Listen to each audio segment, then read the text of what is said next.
Hello everyone, good afternoon and welcome back to my channel. तो आज हम बात करने वाले हैं 3 जनवरी के करंट अफेयर्स। ठीक है। तो हम आज क्या क्या देखने वाले हैं। सबसे पहले तो हम बात करेंगे कि हमारे देश में जम्मू एंड कश्मीर में आर्कियोलॉजिकल डिपार्टमेंट के द्वारा एक एक्सकवेशन का काम किया गया था और हमें जो कुषाण डायनेस्टी के समय की कुषाण वंश के समय की जो भी साइट्स हैं, बुद्धिस्ट मोनेस्ट्री हैं, वो डिस्कवर हुई हैं, उन पर हमें बात करनी है। इसके अलावा आज हमें बात करनी है दुलहस्ती परियोजना के बारे में। दुलहस्ती परियोजना का फेज 2 अप्रूव कर दिया गया है, उसको क्लियरेंस मिल चुका है। अब ये कहाँ पर बनाई जाएगी, कितनी क्षमता की ये पावर हो स्कीम होगी, उस पर हम बात करेंगे। इसके अलावा आज हमें बात करनी है आसाम स्टेट के बारे में। आसाम राज्य भारत का पहला राज्य बन गया है जिसने 8th पे कमीशन को स्टेब्लिश करने की परमिशन दी है। ठीक है, क्योंकि सेंट्रल लेवल पे तो 8th पे कमीशन बनता ही है, अलग अलग राज्य सरकारें भी अपने अपने लेवल पे 8th पे कमीशन बनाएंगी और वो स्टेट में क्या चेंजेस होने चाहिए सैलरीज स्ट्रक्चर में, वो रिकमेंडेशन की जाती हैं, उस पर हमें डिस्कशन करना है। इसके अलावा आज हमें बात करनी है यूरोजोन के बारे में। यूरोजोन क्या होता है और वो कौन सी कंट्री है 2026 में जिसने यूरोजोन को ज्वाइन किया है, तो उस पर हमें डिस्कशन करना है। लेकिन सबसे पहले बात करने वाले हैं हम सावित्री बाई फुले के बारे में। ये वही महिला है जिनके कारण आज हजारों लाखों की संख्या में महिलाएं स्कूल जाती हैं, एजुकेशन ले पा रही हैं, जिन्होंने महिलाओं के अपलिफ्टमेंट के लिए, जो डिप्रेस्ड क्लास है उसके अपलिफ्टमेंट के लिए काफी काम किए हैं। इन्होंने महिलाओं के लिए स्कूल भी ओपन किए हैं। तो आज हम सबसे पहले बात करेंगे सावित्री बाई फुले के बारे में, उसके बाद पूरे देश दुनिया की खबरों को हम डिस्कस करेंगे। ठीक है, आई होप आपको समझ में आ गया होगा कि आज हमारे मेजर टॉपिक ऑफ डिस्कशन क्या क्या रहने वाले हैं। सो वीडियो को एंड तक देखना है, एंड में काफी सारे रिवीजन क्वेश्चंस भी हैं and question of the day है जिसका आंसर आप मुझे कमेंट सेक्शन में बताएंगे। वन मोर इम्पॉर्टेंट थिंग कि हमारे जो करंट अफेयर से पहली चीज तो डेली होते हैं और दूसरी बात आपके सभी वनडे एग्जाम को कवर करते हैं, चाहे वो एसएससी है, रेलवे है, बैंकिंग है, या आप किसी भी स्टेट एग्जाम की तैयारी कर रहे हैं। तो आप अपने फ्रेंड्स के साथ लिंक को शेयर कर सकते हैं, पहली बार आए हैं तो सब्सक्राइब कर सकते हैं। एंड यस, पीडीएफ के लिए कोई भी बच्चा परेशान नहीं होगा, डिस्क्रिप्शन में लिंक अवेलेबल है टेलीग्राम की, या फिर आप प्ले स्टोर पे जाके पूजा जैन क्लासेस एप्लीकेशन को डाउनलोड कर लेना। वहां पर आप free of cost daily current affairs की पीडीएफ को डाउनलोड कर सकते हैं। तो डेली करंट अफेयर्स की पीडीएफ आपको वहां से मिल जाएंगी, आप नोट्स बना सकते हो और उनको रिवाइज कर सकते हो, प्रिंट आउट निकाल सकते हो, आपकी मर्जी आपको किस तरीके से तैयारी करनी है। ठीक है, चलिए सबसे पहले बात करते हैं सावित्री बाई फुले जी के बारे में। आज हम इनकी 194th नंबर की बर्थ एनिवर्सरी मना रहे हैं। सावित्री बाई फुले जी का जन्म 3 जनवरी मतलब आज ही के दिन 1831 में सतारा महाराष्ट्र में हुआ था, माली कम्युनिटी में। उसके बाद इनकी शादी होती है ज्योतिबा फुले से, और सावित्री बाई फुले और ज्योतिबा फुले दोनों ने मिलके गर्ल्स एजुकेशन के लिए बहुत काम किया है। ठीक है, अब यहाँ पे बात करते हैं कि सावित्री बाई फुले जो हैं, she was enrolled in the 2 teacher training programme. दो अलग अलग टीचर ट्रेनिंग प्रोग्राम में इन्होंने इनरोलमेंट लिया था। एक अमेरिकन मिशनरी थी अहमदनगर में और दूसरा नॉर्मल स्कूल पुणे, यहाँ पे इन्होंने टीचिंग प्रोग्राम कंडक्ट किया था, मतलब टीचिंग प्रोग्राम ज्वाइन किया था। इसके बाद इन्होंने हमारे देश का महिलाओं के लिए जो पहला स्कूल है 1848 में पुणे में स्थापित किया था। इतना ही नहीं, इनके द्वारा टोटल 18 स्कूल चलाए गए। ठीक है, 1863 में ज्योतिबा फूले और सावित्रीबाई फूले ने बाल हत्या प्रतिबंधन गृह की स्थापना की थी। मतलब जो भ्रूण हत्या होती है, जो बच्चियों को पेट में ही मार दिया जाता है, जिसको हम फीमेल इन्फेंटिसाइड कहते हैं, उसे रोकने के लिए इंडिया का पहला बाल हत्या प्रबंधक गृह की स्थापना सावित्रीबाई फूले और ज्योतिबा फूले ने की थी। साथ ही साथ यहाँ पे विडो और रेप विक्टिम को भी शरण दी जाती थी। इसके अलावा इनके द्वारा 2 महत्वपूर्ण रचनाएं भी की गई हैं। एक है काव्य फूले 1854 में और दूसरा है भवन काशी सुबोध रत्नाकर 1892 में। ठीक है, इतना ही नहीं, ज्योतिबा फूले के द्वारा और सावित्रीबाई फूले जी के द्वारा सत्य शोधक समाज की स्थापना भी की गई थी 1873 में। And this is MPPSC prelims question, आप जाके देख सकते हो। ठीक है, चलिए ना बात करते हैं Goa announce 3rd district Kushavati. अभी तक गोवा राज्य में केवल 2 ही जिले थे, केवल 2 ही डिस्ट्रिक्ट थी, एक नॉर्थ गोवा और एक साउथ गोवा। ठीक है, अभी तक गोवा में केवल 2 ही डिस्ट्रिक्ट थी, north Goa and south Goa. अब साउथ गोवा से सेपरेट करके, साउथ गोवा से कार्व्ड करके एक नया डिस्ट्रिक्ट बनाया जा रहा है जिसका नाम है कुशावती। ठीक है, कुशावती नदी यहाँ से फ्लो होती है सदर्न गोवा से, इसलिए जो तीसरा जिला बनाया गया है उसका नाम कुशावती रखा गया है। तो अब गोवा राज्य में 3 जिले हो जाएंगे, नॉर्थ गोवा, साउथ गोवा और कुशावती। ठीक है, ये घोषणा गोवा के मुख्यमंत्री के द्वारा की गई है। अभी जो नया जिला बनाया जाएगा इसमें 4 तालुकास को शामिल किया गया है, या आप कह सकते हो कि 4 तहसीलों से ये नया जिला बनाया जाएगा। इनमें एक ब्लॉक आता है, कौन सा, आप यहाँ देखेंगे, क्यूपैम। क्यूपैम जो है वो इस जो नया डिस्ट्रिक्ट बनाया गया है, इस नए डिस्ट्रिक्ट का जो डिस्ट्रिक्ट हेडक्वार्टर है वो क्यूपैम में आपको देखने को मिल जाएगा। ठीक है, पर इसमें बोला है जब तक सभी इंफ्रास्ट्रक्चर, सभी बिल्डिंग्स कंस्ट्रक्शन नहीं हो जाता, तब तक इस नए जिले का administration south Goa district headquarter से ही रन होगा। इतना नहीं, सीएम ने ये भी कहा है कि ये जो नया जिला बनाया गया है कुशावती, इस नए जिले को हम एस्पिरेशनल डिस्ट्रिक्ट मॉडल पे तैयार करेंगे और यहाँ पर इंफ्रास्ट्रक्चर तैयार करने के लिए 15 करोड़ रुपए भी दिए गए हैं। ठीक है, तो गोवा में अब कितने जिले हो जाएंगे, 3 जिले आपको गोवा में देखने को मिलेंगे। चलिए अब जाते हैं यूरोप। यूरोप में आपको एक कंट्री देखने को मिल रही है जिसका नाम है बुल्गारिया। बुल्गारिया के बारे में खास बात यह है कि ये ब्लैक सी के साथ बॉर्डर शेयर करता है। और अगर आप एसएससी के क्वेश्चन पेपर को उठाएंगे तो उसमें कई बार एग्जाम में प्रश्न आया है कि कौन सी कंट्री है जो ब्लैक सी के साथ बॉर्डर शेयर करती है, या फिर कौन सी ऐसी कंट्री है जो ब्लैक सी के साथ बॉर्डर शेयर नहीं करती। तो ब्लैक सी के साथ आप देख सकते हैं बुल्गारिया, जिसकी कैपिटल क्या है, सोफिया है, ये ब्लैक सी के साथ बॉर्डर शेयर करती है। अब बुल्गारिया जो है वो 21वें नंबर का मेंबर कंट्री बन गया है जिसने यूरोजोन को ज्वाइन किया। ठीक है, अब देखिए कोई भी कंट्री जब यूरोजोन को ज्वाइन करती है तो उसको अपनी करेंसी बदलनी पड़ती है, और करेंसी क्या हो जाती है, यूरो। तो बुल्गारिया की करेंसी क्या थी, लेव थी, LEV। अब ये करेंसी चेंज होकर क्या हो जाएगी, यूरो हो जाएगी। ठीक है, तो बुल्गारिया ने ऑफिशियली यूरोजोन को ज्वाइन किया है 1 जनवरी 2026 से, और बुल्गारिया 21 नंबर का मेंबर कंट्री बन चुका है जिसने यूरोजोन को ज्वाइन किया है, और इसने अपनी करेंसी लेव को चेंज करके यूरो में परिवर्तन करने का सोचा है। बुल्गारिया एक बाल्कन नेशन आपको देखने को मिल जाएगा। ये यूरोपियन यूनियन का पार्ट है 2007 से, नेटो का मेंबर नेशन है 2004 से, और अब इसने यूरोजोन को भी ज्वाइन कर लिया है। बात समझ में आ गई है। अब बुल्गारिया के साथ कौन कौन सी कंट्रीज बॉर्डर शेयर करती हैं, तो Romania, Greece, Turkey, Serbia, North Macedonia और ब्लैक सी इसके साथ बॉर्डर शेयर करता है। ना बात करते हैं यूरो के बारे में, तो यूरो को सबसे पहले 1 जनवरी 2002 में इंट्रोड्यूस किया गया था और 12 कंट्रीज के द्वारा इसको अडॉप्ट किया गया था। सबसे रिसेंटली आप देख सकते हैं कि बुल्गारिया ने ज्वाइन किया है यूरोजोन को, और उसके पहले 2023 में क्रोशिया ने यूरोजोन को ज्वाइन किया था। तो इसके बाद यूरो जो है लीगल टेंडर आपको देखने को मिल जाएगा। ठीक है, चलिए नाउ बात कर लेते हैं एक और कहानी के बारे में। अब यहाँ पे कश्मीर, कश्मीर का आपको देखने को मिलेगा बारामूला। कश्मीर में जो बारामूला है, बारामूला में आपको देखने को मिलेगा जहानपोरा। यहाँ पर आपको 2000 साल पुरानी बुद्धिस्ट साइट डिस्कवर हुई है। ठीक है, लोकेशन समझ में आई, कश्मीर के बारामूला में। बारामूला में भी कहाँ पे, जहानपोरा में एक बुद्धिस्ट साइट मिली है जो कि 2000 साल पुरानी है, और बताया जाता है कि इसका संबंध कुषाण समय से है। तो कुषाणों के बारे में भी हम बात करेंगे।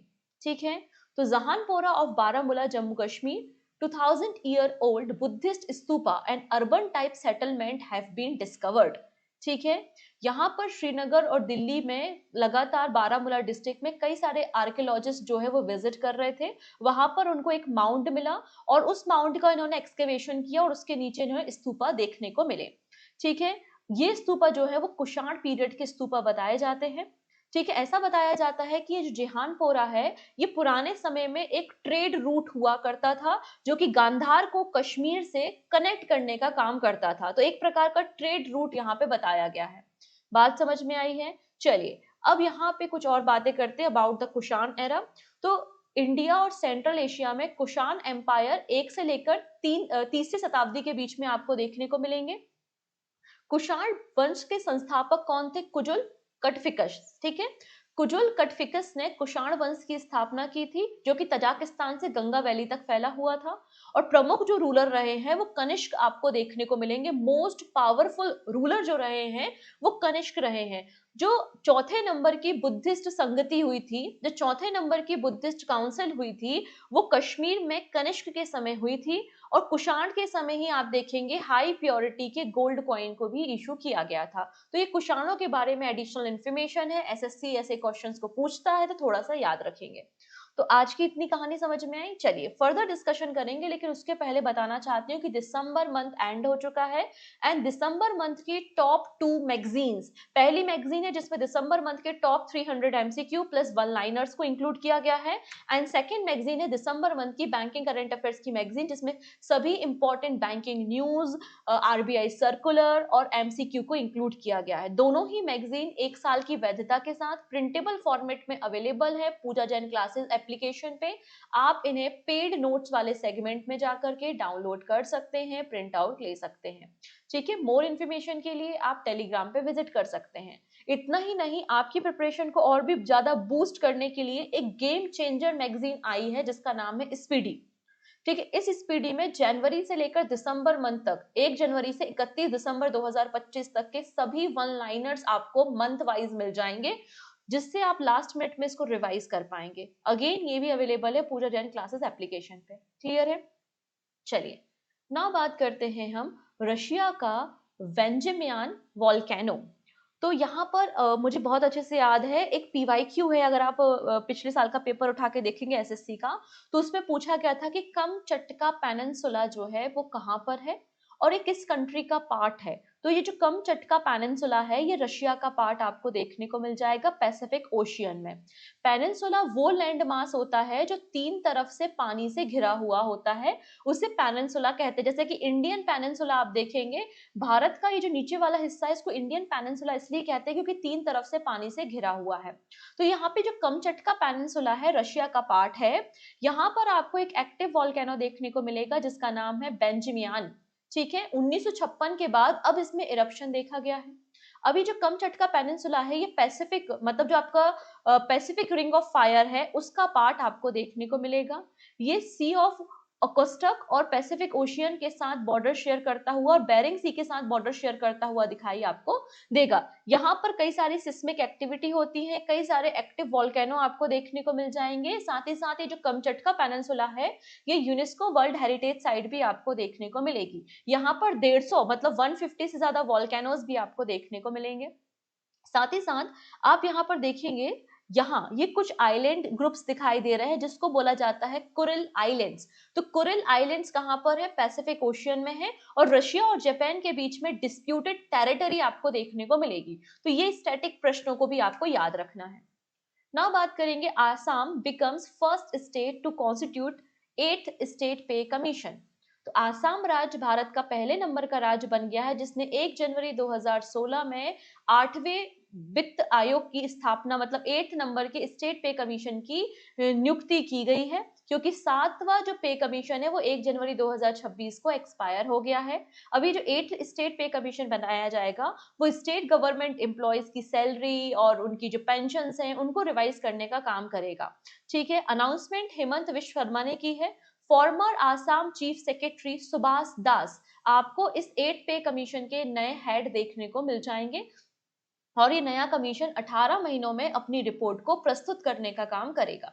ठीक है, तो आपसे सिंपल सा क्वेश्चन पूछा जाएगा, वो कौन सा भारत का पहला राज्य है जिसने 8th स्टेट पे कमीशन की स्थापना की थी? तो आंसर हो जाएगा आसाम राज्य। ठीक है, चलिए अब यहाँ पर हम बात कर लेते हैं एक और मैप के बारे में। ये जो मैप दिखाई दे रहा है ये मैप बता रहा है कि हमारे देश में ग्राउंड वाटर रिसोर्सेस क्या हैं, कहाँ पर कितने हैं। ठीक है, जो ब्लू कलर है वो बोल रहा है कि यहाँ पर वाटर लेवल 0 से 2 है, ग्रीन कलर 2 to 5 है, येलो कलर दिखाई दे रहा है। ये जो रेड कलर और आपको ब्राउन कलर दिखाई दे रहा है, ये एरिया बताता है कि यहाँ पे पानी की बहुत ज्यादा कमी है। तो हमको भी पता है राजस्थान वगैरह में कच्छ के एरिया में पानी की कमी आपको देखने को मिलती है, ठीक है ना। तो हम यहाँ पे dynamic ground water resource assessment report 2024 की स्टडी करेंगे, जिसको जल शक्ति मंत्रालय के द्वारा रिलीज किया गया है। इसमें बताया है कि हमारे देश का जो ग्राउंड वाटर है वो रिचार्ज हुआ है 2017 की तुलना में, ठीक है। क्या क्या बोला है इसमें? बोला है कि टोटल एनुअल जो ग्राउंड वाटर रिचार्ज है हमारे देश में वो 446 BCM बिलियन क्यूबिक मीटर आपको देखने को मिलेगा। जबकि जो एक्सट्रैक्शन है, इतना पानी तो रिचार्ज हो रहा है, रेन वाटर मतलब जो आपकी हम रेन वाटर हार्वेस्टिंग कर रहे हैं, बारिश का जो पानी स्टोर हो रहा है, तो ग्राउंड वाटर रिचार्ज हो रहा है। तो एनुअली जो रिचार्ज है वो 446 BCM है। लेकिन हम एक्सट्रैक्शन कितना कर रहे हैं? सभी के घरों में आज के समय में बोरवेल लगा हुआ है, सिंचाई के लिए, पीने के पानी के लिए बोरवेल का इस्तेमाल करते हैं। मतलब ग्राउंड वाटर को आप एक्सट्रैक्ट भी तो कर रहे हो। तो एनुअली जो एक्सट्रैक्शन है वो 245 बिलियन क्यूबिक मीटर आपको देखने को मिल जाएगा। ये बात यहाँ पर मेंशन की है। इस नए असेसमेंट में बताया गया है कि पहले 2017 में 62.6% यूनिट जो थी वो सेफ कैटेगरी में आती थी, लेकिन अब 73.4% यूनिट जो है वो सेफ कैटेगरी में आपको देखने को मिल जाएंगी, ठीक है। ये बात यहाँ पर मेंशन की गई है। अब ओवर एक्सप्लॉइटेशन के बारे में बात किया गया है कि ओवर एक्सप्लॉइटेशन भी डिक्लाइन हुआ है। 2017 में 17.24% एरियाज में ओवर एक्सप्लॉइटेशन हो रहा था, बहुत अधिक मात्रा में पानी निकाला जा रहा था। ये रिड्यूस होकर 11% हो चुका है। ये बात यहाँ पर मेंशन की गई है।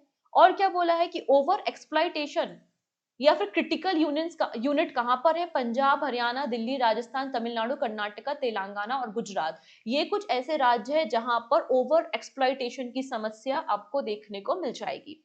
इसमें बोला गया है कि जो ग्राउंड वाटर रिचार्ज हुआ है इसका क्रेडिट रेनफॉल को जाता है। 61% ground water recharge because of rainfall यहाँ पर हुआ है। अगर हम वाटर सिक्योरिटी रिस्क के बारे में बात करें तो ग्राउंड वाटर सप्लाई 85% है रूरल एरियाज में, 50% अर्बन एरियाज में आपको देखने को मिल जाएगी, ठीक। चलिए, अब हमारे देश में एक मंत्रालय है, ministry of statics and the programme implementation, जिसको MOSPI के नाम से आप लोग जानते हैं, मिनिस्ट्री ऑफ स्टेट, ठीक है, ministry of statics and programme implementation. इन्होंने अपना एक नया लोगो लॉन्च किया है, ठीक है। आप देख रहे हैं डेटा फॉर रीडेवलपमेंट या फिर डेवलपमेंट। डेटा फॉर डेवलपमेंट ये नया मैस्कॉट है जो कि ministry of statics and the programme implementation का है। इनका पर्पस है कि ज्यादा से ज्यादा रीच नॉर्मल पब्लिक तक पहुंचाई जाए। पब्लिक आउटरीच के लिए इसको लॉन्च किया गया है। अब हमको ये भी पता है कि ministry of statics and programme implementation जो है वो डेटा कलेक्शन करने का काम, डेटा को कंपाइल करने का काम, डेटा एनालिसिस करने का काम करती है। पहले एक बार आप अच्छे से इस लोगो को देखो, यहाँ पे दो ग्रीन लीव्स दिखाई दे रही हैं, एक सर्कल है उसमें चक्रा है, यहाँ पर ये ऑरेंज कलर आपको ग्रोथ का सिंबल दिखा रहा है और यहाँ पर आपको ये कई न्यूमेरिकल और मतलब सिंबल्स देखने को मिल रहे हैं। अब इन सब का अपना अपना कुछ सिग्निफिकेंस है। अशोक चक्र जो है वो ट्रूथ, ट्रांसपेरेंसी और गुड गवर्नेंस को बताता है, ठीक है। अब यहाँ पे ये रुपी का सिंबल बनाया गया है, अशोक चक्र के अंदर देखो रुपी का सिंबल है। रुपी का सिंबल बताता है पॉलिसी मेकिंग को और इकोनॉमी प्लानिंग को। फिर न्यूमेरिकल एलिमेंट्स प्रेजेंट किए गए हैं जो कि प्रोग्रेस को, रिलायबल डेटा को बताते हैं। सेफ्रॉन व्हाइट, ग्रीन और डीप ब्लू कलर का इस्तेमाल किया गया है ग्रोथ, सस्टेनेबिलिटी, स्टेबिलिटी और नॉलेज के लिए। और सांख्यिकी यहाँ पर मैस्कॉट है। तो यहाँ पे कई बार लोगों को बहुत डिटेल में आपसे पूछ लिया जाता है कि इसमें, इस लोगो में इसका क्या सिग्निफिकेंस है, तो थोड़ा सा आप इसको ध्यान रखेंगे। चलिए, अब बात करेंगे BSNL के बारे में, ठीक है। BSNL ने लॉन्च किया है वॉइस ओवर वाईफाई सर्विस, ठीक है। अगर आपके पास BSNL की सिम है और अगर आप कॉल करना चाहते हैं, मैसेज भेजना चाहते हैं, तो आप वाईफाई के जरिए भेज सकते हैं। तो BSNL has launched voice over Wi-Fi service nationwide across all telecom circle, enabling call and messages over Wi-Fi. तो वॉइस ओवर वाईफाई एक टेक्नोलॉजी है जिसमें जो यूजर है वो कॉल मतलब कनेक्ट कर सकता है, कॉल रिसीव कर सकता है, SMS भेज सकता है वाईफाई नेटवर्क के जरिए। मतलब मोबाइल टावर की जरूरत आपको नहीं है, डायरेक्टली आप वाईफाई नेटवर्क के जरिए इसको भेज सकेंगे। It work using IMS IP multimedia सब सिस्टम के अंदर ये काम कर रहा है। ये फ्री ऑफ कॉस्ट होगा जिससे रिड्यूस होगा नेटवर्क कंजेशन, सपोर्ट करेगा ये रूरल कनेक्टिविटी को और ब्रॉडबैंड एक्सेस प्रोवाइड करेगा। ये कैसे काम करेगा? आप अपना फोन वाईफाई से कनेक्ट करेंगे, smartphone user and available home, office और public wifi network to connect the telecom network. मतलब आपको मोबाइल टावर पे डिपेंड नहीं होना होगा, आप अपने घर में लगे हुए वाईफाई से अपने फोन को कनेक्ट कर सकते हैं और फिर आप सिक्योर तरीके से सिम कार्ड को डाल सकते हैं, मैसेज भेज सकते हैं, वॉइस कॉल कर सकते हैं। ये फीचर्स यहाँ पे दिए गए हैं। नाउ बात करते हैं Dulhasti stage 2 hydro electric project के बारे में। यूनियन गवर्नमेंट के द्वारा रिसेंटली एनवायरमेंटल क्लियरेंस दिया गया है Dulhasti stage 2 hydro electric project को। ये जो दुलहस्ती परियोजना है ये चिनाब नदी पर किश्तवाड़ डिस्ट्रिक्ट जम्मू एंड कश्मीर में देखने को मिल जाएगी। ठीक है, recently expert appraisal committee on hydel project हुई थी, मिनिस्ट्री ऑफ एनवायरनमेंट की मीटिंग हुई थी जहां पर क्लियरेंस दिया गया है। 3200 करोड़ रुपए की ये परियोजना है। चिनाब नदी बेसिन जो है वो इंडिया और पाकिस्तान के बीच में आपको देखने को मिल जाएगा। ठीक है, दुलहस्ती स्टेज 2 की टोटल कैपेसिटी जो है वो 260 मेगावाट की आपको देखने को मिल जाएगी। दुलहस्ती प्रोग्राम 1 जो है वो 2007 से ऑपरेशन में आपको देखने को मिलेगा। नेक्स्ट है, which state has become the first in India to establish a national artificial intelligence research institute. Bharat का वो पहला कौन सा राज्य है जिसने आर्टिफिशियल इंटेलिजेंस रिसर्च इंस्टीट्यूट की स्थापना की है? तो करेक्ट आंसर हो जाएगा आपका गुजरात। ठीक है, गुजरात गवर्नमेंट जिसके सीएम कौन है? भूपेंद्र यादव जी। इन्होंने रिसेंटली इंडिया का पहला Indian artificial intelligence research organisation को स्टैब्लिश करने की अप्रूवल दी है। ये जो नया एआई सेंटर है ये बनाया जाएगा Gujarat international finance tech city, जिसको गिफ्ट सिटी कहते हैं, गांधीनगर गुजरात में। अभी जो आर्टिफिशियल इंटेलिजेंस रिसर्च इंस्टीट्यूट है ये पब्लिक प्राइवेट पार्टनरशिप पे आपको देखने को मिलेगा। ठीक है, किस पे बनेगा? ये पब्लिक प्राइवेट पार्टनरशिप पे। 1 जनवरी 2026 में इसे non profit under the section 8 of company act 2013 इसे रजिस्टर किया गया है। ठीक है, पब्लिक प्राइवेट पार्टनरशिप है तो इसमें स्टेट गवर्नमेंट, सेंट्रल गवर्नमेंट और इंडियन फार्मास्यूटिकल अलायंस का कोलैबोरेशन देखने को मिलेगा। आने वाले 5 सालों के लिए 300 करोड़ रुपए का बजट आपको देखने को मिल जाएगा। इसमें advance AI research, development of AI based product, intellectual property creation पे फोकस किया जाएगा। What is the name of Goa newly announce third district? तो आंसर क्या हो जाएगा? Kushavati is the right answer. Next है, who won the gold medal in the under 17 at the 29th national sport climbing championship? तो answer हो जाएगा यहाँ पे ऑप्शन नंबर डी। ठीक है, अमायरा कौशला। ठीक, option number D is the right answer. Amazon में रिसेंटली स्टेंगलेस बी जो कि पहला इंसेक्ट है जिसे लीगल राइट दिया गया है, तो किस कंट्री के द्वारा एक कानून पास किया गया? तो आंसर हो जाएगा पेरू। ये सारी बातें हम लोगों ने कल डिस्कस की थी, option A is the right answer. Winter storm Ezra recently कहां पर देखा गया? तो कल मैंने आप लोगों को, याद करो, बॉम्ब जेनेसिस के बारे में आपको बताया था, बॉम्ब साइक्लोन के बारे में मैंने आपको कल बताया था। जब कोई किसी एरिया का जो प्रेशर है वो 24 मिली बार 24 घंटे में रिड्यूस हो जाता है तब ये कंडीशन क्रिएट होती है। कहां पर हिट किया था? अमेरिका। तो ये जो बॉम्ब साइक्लोन है ना जो अमेरिका में हिट किया है, इसी बॉम्ब साइक्लोन का नाम आपको देखने को मिल रहा है इजरा। ऑप्शन नंबर बी बिल्कुल करेक्ट हो जाएगा। ठीक है, and this is your question of the day, which public sector telecom company rolled out nationwide voice over wifi service जनवरी से, जिसको लाया गया है? सही आंसर आप मुझे कमेंट सेक्शन में बताएंगे। क्लियर? तो आई थिंक आपको सारी कहानी समझ में आई होंगी। ये करंट अफेयर्स बहुत ज्यादा इंपॉर्टेंट है क्योंकि यहाँ पे कोई फालतू बातें नहीं होती, पहली चीज। और मैं ऐसे हर कुछ भी करंट अफेयर्स आपको नहीं बताती, जो भी बहुत स्पेसिफिक होंगे, जो मुझे लगेगा कि बहुत ही ज्यादा एग्जाम ओरिएंटेड है, पिछले 5 साल में वो पैटर्न देखा गया है, केवल उतने ही करंट अफेयर्स आपको मैं बताती हूँ जिससे आप कम समय में ज्यादा यूजफुल नॉलेज को गेन कर सको। ठीक है, आप चाहो तो आप इसका मतलब प्रैक्टिकल भी कर सकते हो, किसी एग्जाम में जाके देखो तो आपको यही क्वेश्चंस देखने को मिलेंगे क्योंकि मैं बहुत ही स्पेसिफिक आपको यहाँ पे कम समय में ज्यादा नॉलेज डिलीवर करने की कोशिश करती हूँ। तो अगर आपको सेशन अच्छा लगता है तो बिल्कुल लिंक को शेयर करना है, लाइक बटन पे क्लिक करना है और क्वेश्चन ऑफ द डे का आंसर कमेंट सेक्शन में बताना है। सो मिलते हैं नेक्स्ट वीडियो में। Thank you so much, take care and bye bye.